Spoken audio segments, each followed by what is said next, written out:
사도신경으로 3월 6일 사순절 첫째 주 소년부 예배를 시작하겠습니다. 나는 전능하신 아버지 하나님, 천지의 창조주를 믿습니다. 나는 그의 유일하신 아들, 우리 주 예수 그리스도를 믿습니다. 그는 성령으로 잉태되어 동정녀 마리아에게서 나시고 본디오 빌라도에게 고난을 받아 십자가에 못 박혀 죽으시고 장사된 지 사흘 만에 죽은 자 가운데서 다시 살아나셨으며 하늘에 오르시어 전능하신 아버지 하나님 우편에 앉아 계시다가 거기로부터 살아있는 자와 죽은 자를 심판하러 오십니다. 나는 성령을 믿으며 거룩한 공교회와 성도의 교제와 죄를 용서받는 것과 몸의 부활과 영생을 믿습니다. 아멘.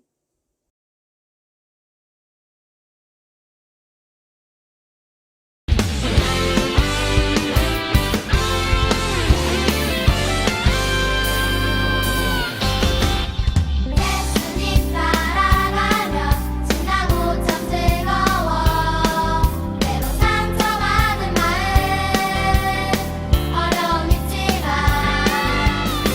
우리의 강한 믿음 흔들리지 않아요. 믿은 대로 된다신 말씀 믿기 때문이죠. 내가 사랑이 넘치는 생각 십자가에 못 박으며 나의 능력 대신 예수님을 기억하죠. 믿음으로 구하는 모든 것 응답하시는 예수님 그 앞에 무릎 꿇어 나가는 우리 믿음의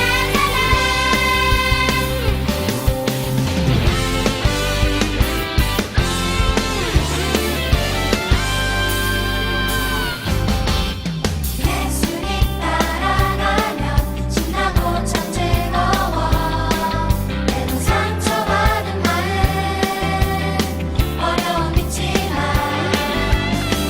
우리의 강한 믿음 흔들리지 않아요. 믿은 대로 된다신 말씀 믿기 때문이죠.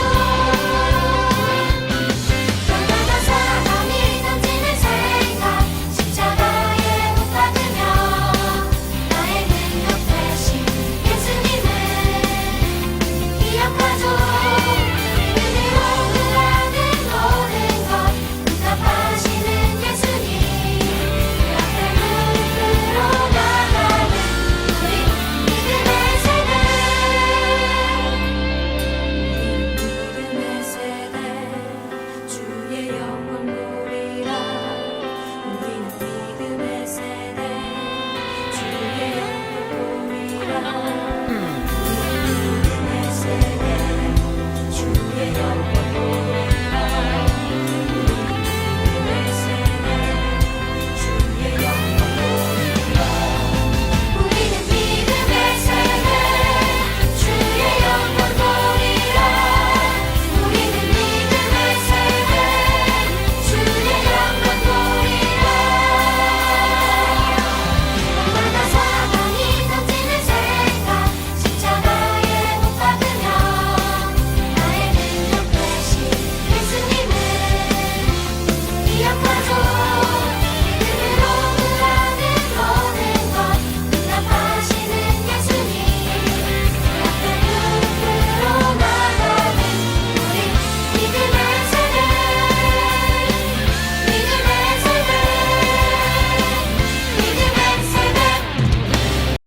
예배를 위해 기도하는 시간입니다. 두 손을 모으고 두 눈을 감고 함께 기도하겠습니다. 사랑해 주님 감사드립니다. 힘들고 어려운 때에 우리 소년부 친구들 학교에서 공부하고 선생님들 직장과 가정을 돌보며 미래를 준비합니다. 무엇보다 건강과 안전을 지켜주시고 마음의 힘을 잃지 않길 바랍니다. 그래도 우리가 예배할 수 있는 자리에서 서서 예배합니다.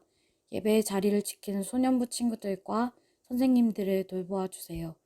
보이지 않는 곳에서 고생하시는 의료진들과 많은 분들도 붙들어 주세요. 우리의 기도를 들으시고 받으시는 주님, 어려운 때가 지나가고 새로운 때가 우리에게 오길 기다립니다. 오늘도 친구들에게 말씀 전하는 저를 붙들어 주시고 하나님의 말씀이 친구들에게 잘 전해질 수 있게 도와주세요. 사랑이 많으신 예수님의 이름으로 기도드렸습니다. 아멘. 오늘 하나님께서 우리에게 주신 말씀은 열왕기상 11장 11절에서 13절까지의 말씀입니다. 함께 한 목소리로 말씀을 읽겠습니다. 시작. 여호와께서 솔로몬에게 말씀하시되 내게 이러한 일이 있었고 또 내가 내 언약과 내가 내게 명령한 법도를 지키지 아니하였으니 내가 반드시 이 나라를 내게서 빼앗아 내 신하에게 주리라. 그러나 내 아버지 다윗을 위하여 내 세대에는 이 일을 행하지 아니하고 내 아들의 손에서 빼앗으려니와 오직 내가 이 나라를 다 빼앗지 아니하고 내 종 다윗과 내가 택한 예루살렘을 위하여 한 지파를 내 아들에게 주리라 하셨더라. 아멘. 오늘도 인사할까요? 샬롬. 이번 주 갑작스레 온라인으로 만나게 되었는데 쉽지 않은 상황 속에서 오늘도 예배하기 위해 소년부 예배로 나온 여러분 환영하고 축복합니다. 연일 코로나 확진자 수가 최대치를 달성하고 있습니다. 이번 주엔 하루 확진자 26만이라는 듣도 보도 못한 숫자를 달성했어요. 이제 옆반에서 확진자가 터져도 이상하지 않은 불안한 이때에 학교에 다니는 여러분을 위해 기도합니다. 항상 개인 방역에 주의하면서 무엇보다 우리 친구들 마음의 건강을 잃지 않게 바랍니다. 우리가 매주 나누는 샬롬이라는 인사말처럼 예배하는 여러분 가운데 평안이 가득하길 소망합니다. 선거철이 되면 어른들이 이번에 누구 뽑을 거야? 서로 묻는 이야기를 한 번쯤은 들어보셨죠? 우리나라는 5년에 한 번 대통령 선거를 합니다. 자그마치 5년 동안이나 한 나라를 이끌 사람을 뽑는다는 건 중요한 일이겠죠. 여러분이 좋아하는 방탄소년단이 한국의 K-팝을 전 세계에 알린 것처럼 대통령은 우리나라의 얼굴이 되어서 그가 내딛는 한 걸음 한 걸음들이 앞으로는 더더욱 우리 생활에 영향을 미치게 될 것입니다. 여러분도 20살이 되면 꼭 여러분이 가진 투표권을 행사하는 국민이 되시길 바라요. 왜 갑자기 전도사님이 대통령 선거 이야기를 하실까? 그만큼 한 나라의 지도자의 리더십이 얼마나 중요한지 이야기해주고 싶었어요. 지도자의 중요성이라고 하는 게 오늘 말씀과 깊이 연관되고 있거든요. 오늘 말씀의 제목은 남유다와 북이스라엘이 나뉘게 된 이유는 입니다. 지금까지 우리는 사울과 다윗, 솔로몬에 이어서 이스라엘의 새 왕에 대해 배웠어요. 그리고 솔로몬이 죽고 난 뒤 이스라엘은 우리나라처럼 남과 북으로 나뉘게 되었습니다. 도대체 이스라엘에는 무슨 일이 있었던 것일까요? 영상을 통해 오늘의 말씀을 먼저 만나보겠습니다.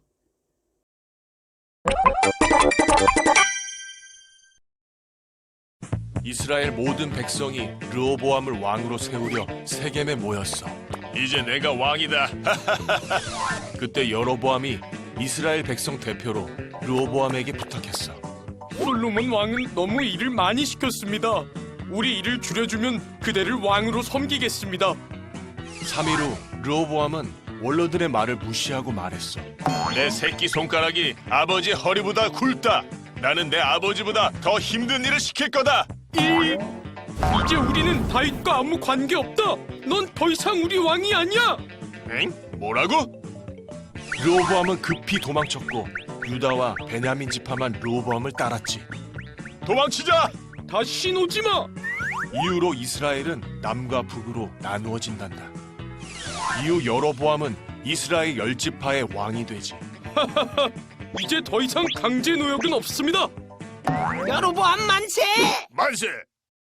르호보암은 즉각 여로보암을 공격하려 했지만 하나님이 말리셨어. 당장 여로보암을 쳐야겠다. 하나님이 가만히 있으래. 아들아, 이스라엘을 둘로 나눠지게 하다니. 여로보암은 백성들이 제사를 지내러 예루살렘으로 갈까봐 두려웠어. 하나님께 예배하려면 예루살렘에 가야 하오. 예루살렘?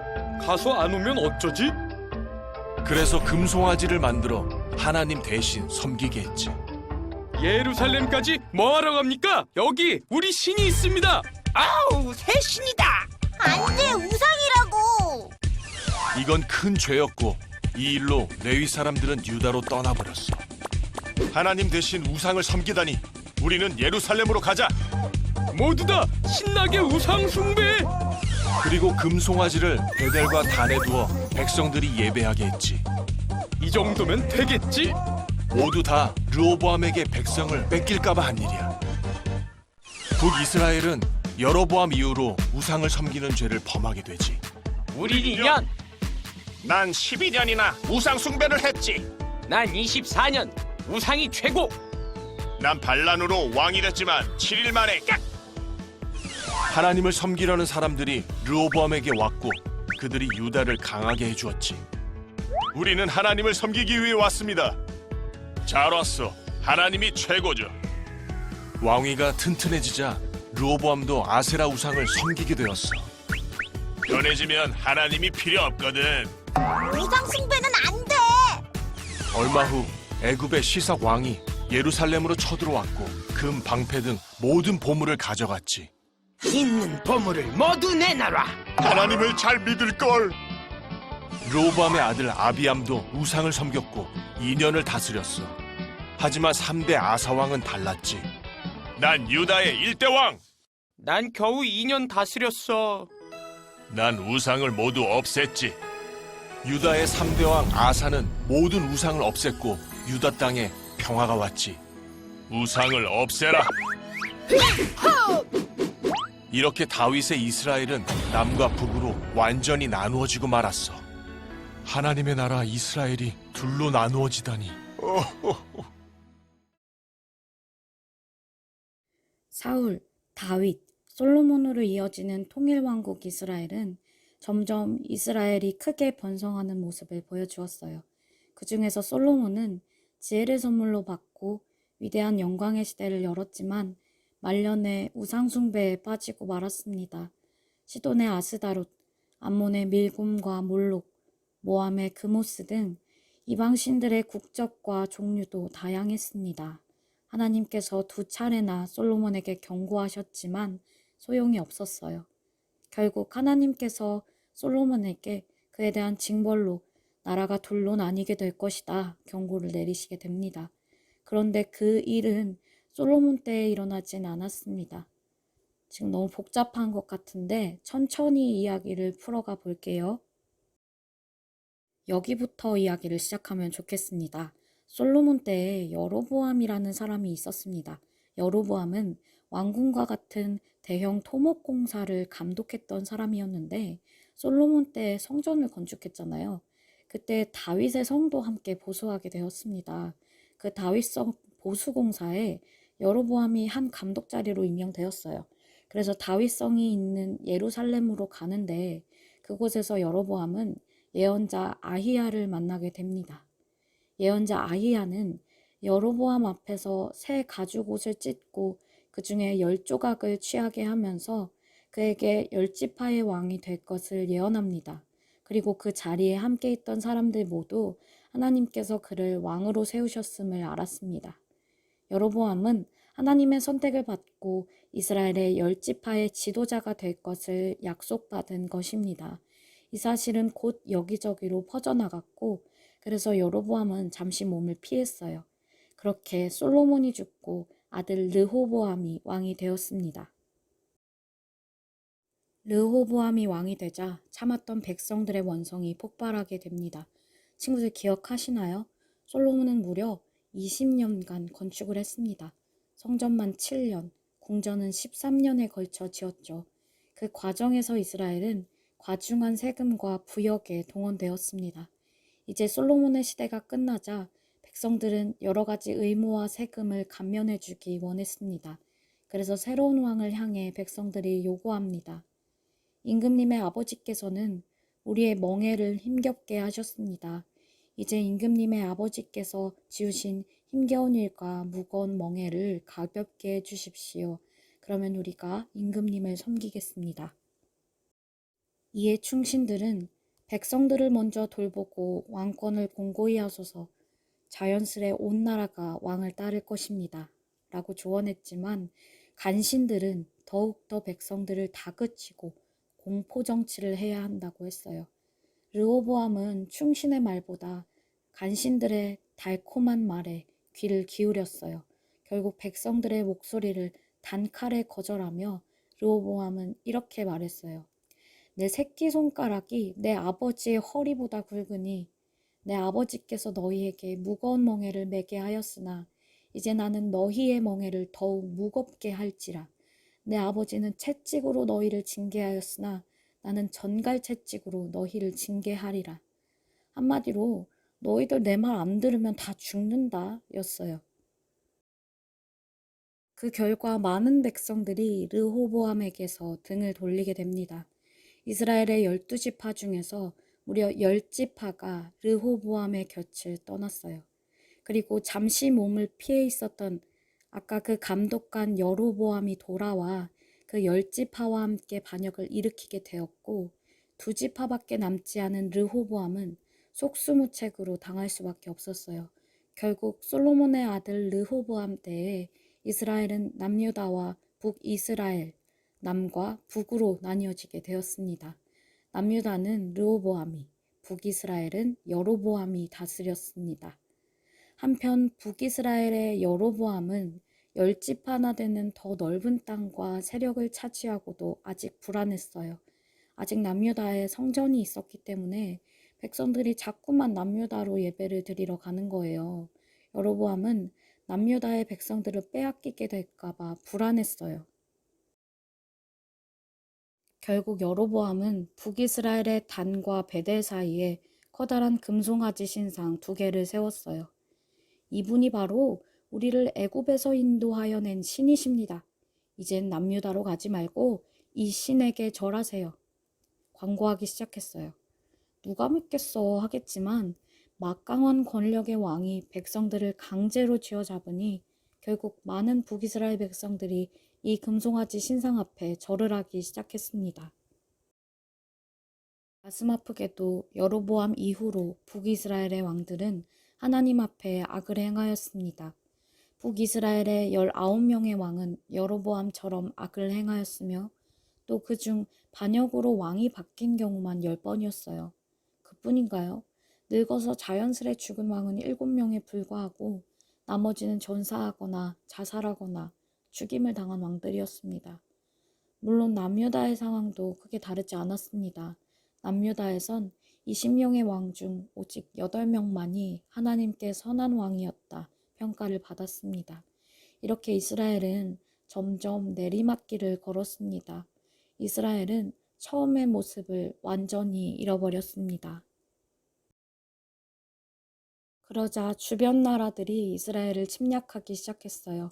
왕들은 하나님께 도움을 구하지 않고 자꾸 눈에 보이는 것들에만 집착했어요.